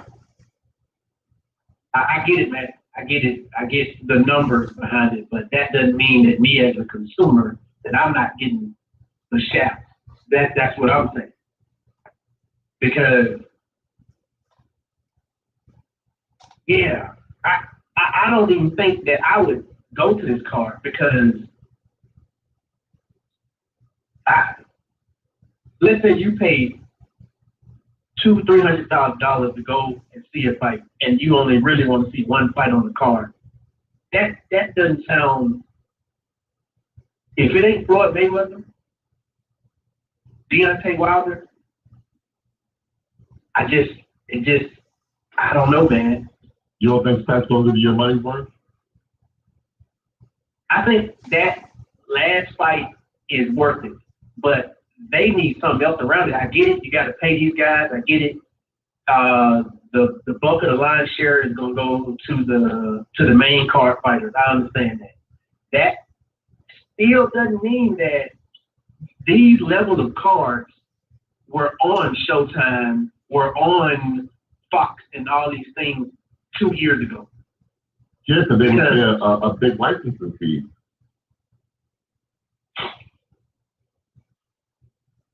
Or you mean like the thing with the Thurman Porter or the Thurman Garcia and that type of thing? Exactly. Yeah, licensing. But I just, I'm a boxing fan and I want to support, but golly, $75 for a fight that a year or two ago would have been on Showtime? I gotta say something. That's my opinion. And maybe part of what goes into this too is that you had like I said, the Tank versus Santa Cruz pay-per-view that was the previous month. It's like you had this in 1 month and another month. Well, given the matchup that it was, I feel 90 seconds. All right, goddamn. I feel you on that, but that was gonna be, Leonard Ellaby's intent with Tank Davis. They were gonna put him on pay-per-view after he had that fight against Yuriorkis Gamboa. Shoot, they announced it before the Yuriorkis Gamboa fight that he was gonna be on pay-per-view. So there was like no way out of that. But now, you have these other fights. Like you had these other fights, and it's like, how are you going to pay these fighters at the top of the bill? Either you're going to say that, the network itself is going to give you that guarantee, or you're gonna have to put it on pay-per-view. And if these fighters are demanding a certain amount of money, then you're not going to have them be on a regular, network, because it's going to have them losing too much money, or the networks are going to say no. So now let me ask you a question, Mike Brady. Are you saying this is not pay-per-view worthy because of the names on it, or are you saying it's not pay-per-view worthy because you don't think it's going to be entertaining? 10 seconds. I'm saying that if you put at this point an Errol Spence on pay-per-view, then you need more names on it. Yes. I need just the names. But I think the fights are going to be good. Well, man, I don't watch those lower divisions of whatever people. Hey, I mean, you're talking to somebody in Matt that doesn't care about anybody below 140 pounds.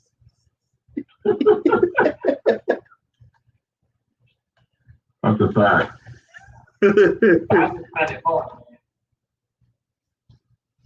Listen, I think Fundora versus Coda is going to be a good fight. I think it's going to be an action fight. I think Seha versus Eduardo Ramirez is going to be another action fight. And then you got Josecito Lopez, who's always in an action fight, going up against Francisco Santana, who likes to get punched in the face.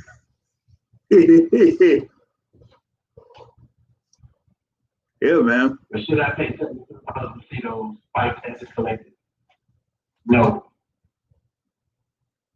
Yeah, but if we're talking about entertainment value, you're going to get bang for your buck entertainment value. You're just not going to get the sexy names that everybody knows. You're not going to get the names on it, and it's like I think the way that they kind of like do this is like they have like the names up there at the top, and with them basically getting all of the money, their overall budget isn't really that much to kind of like put someone else or another name on the card as a co-feature. Like, you're not gonna get somebody like that'll probably pull like a purse of $1 million or $1.5 million on the co-feature. You rarely get that in these pay-per-view cards. So, with that being said, you're gonna be working with the budget to try to, fit all these other guys in this card. So you got what? Eight fights in this pay-per-view, with the exception of the main event. So you got 16 fighters that you got to pay with the budget outside of the pay-per-view or the base purses that Errol Spence and Danny Garcia are going to get, off of that.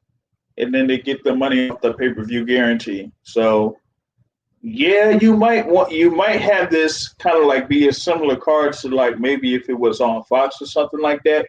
But the fighters on the main card want that pay-per-view back in. So yeah, you could probably pay them a pace. Ooh. Not too many. How much is not too many? Above or below 500,000, Mike? Well, it's gotta be below 500,000. Above or below 15,000. What now, man? What? Whoa! This ain't catastrophic.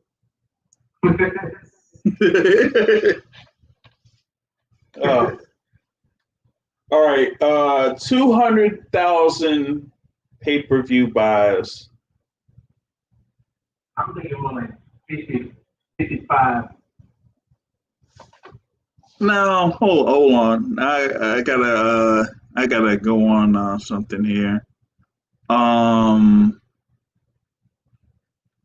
I gotta hit my Jamal Charlo, man. I gotta check these numbers. Gotta go ahead and check these. Tell me the numbers. I said that live. Tell me numbers. I gotta check these numbers, man. I gotta check these numbers. I want to go to the latest ones that took place. Hopefully, they got some type of reports on them. So Jamal Charlo, Sergey Derevianchenko's pay-per-view card was reported to have 120,000 pay-per-view buys. Okay. The Gervonta Tank Davis, Leo Santa Cruz pay-per-view had 225,000 pay-per-view buys reported. That's about right. Okay.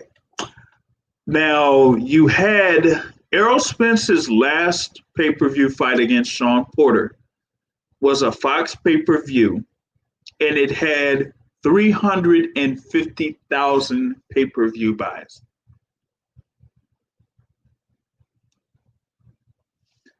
So maybe we have to go from that. How far, if it's going to be lower, how much lower would it be from 350,000 pay-per-view buys for this fight between Errol Spence and Danny Garcia? I think it's going to do 400,000. You know, I feel like if Danny Garcia was kind of marketed a little bit better over the course of his career, this would get a good number of pay-per-view buys, one way or another. It's funny, like you got someone, well, kind of say like he's, have a Puerto Rican background, but doesn't necessarily have the following like many of the Puerto Rican based or, fighters that had a Puerto Rican background. He's not, similar to those guys as far as like overall popularity is concerned. So that isn't gonna, rub off well as far as like, him having fans behind him. So maybe that is kind of a contributing factor to, this upcoming fight not having the pre-fight interest that maybe some may say that it could have gotten or it could have received there. So yeah, I'm kind of like looking at it there.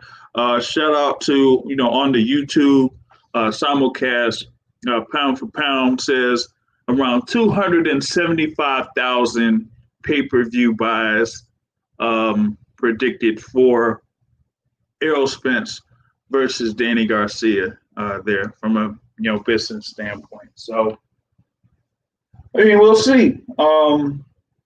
We have about 5 days or so, 5-6 days before this fight happens. So we'll see how the last build up, the week of the fight gets people to be interested in, trying to see this fight or, seeing the fight cards. So we'll see if that gets to the 275,000 pay-per-view buys mark, or if it falls below or something like that. We'll see how that works out. But like I said, I got Errol Spence, winning the fight. And then we'll see what happens to him next. I don't see him fight Manny Pacquiao next. He might have a little bit of a dilemma come to start the first half of 2021. If he, isn't able to get that Pacquiao fight, because if Bob Arum says that he wants to do some work for Terrence Crawford and try to pull off that Manny Pacquiao fight over in Saudi Arabia or whatever it is, then if that's going to happen, then we got to see what Errol Spence does when he's a unified champ and he can't get the other belt since Manny Pacquiao holds it. So all he could do is just have another, voluntary defense of those belts next year. And unless if it's, it got to be Keith Thurman. If it's going to be pay-per-view, it's got to be Keith Thurman. That's the only other one that he could do. That would be, a pay-per-view. Why he hate fighting Thurman, man? He said, "Fuck Keith Thurman." Those are the exact words. Yo, I gotta see if I can get Errol Spencer's voice down. Fuck Keith Thurman, man. Yo, That country accent, man. Fuck Keith Thurman. man, fuck Keith Thurman, man. Or like you said, what was it? I was born in 1990 and had my first fight in 2015. And I was 15 years old. Oh man, that was hilarious, bro. That was just crazy. Oh man, that was when you have a moment when Tank Davis and Adrian Broner looking at you funny for what you were saying. Oh man. That was crazy at that time, man. But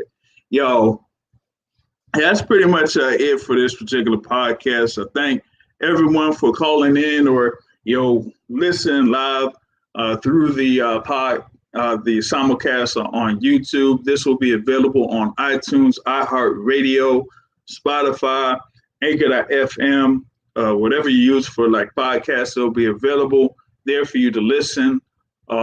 At any time that you want. Thank everyone for being a part of this particular episode of the Boxing Source Radio Show. And like I say at the end of every show, folks, one of boxing is to hit and not get hit, not to send and trade. On that note, folks, I'm out. Have a good evening, everybody. Encore, baby.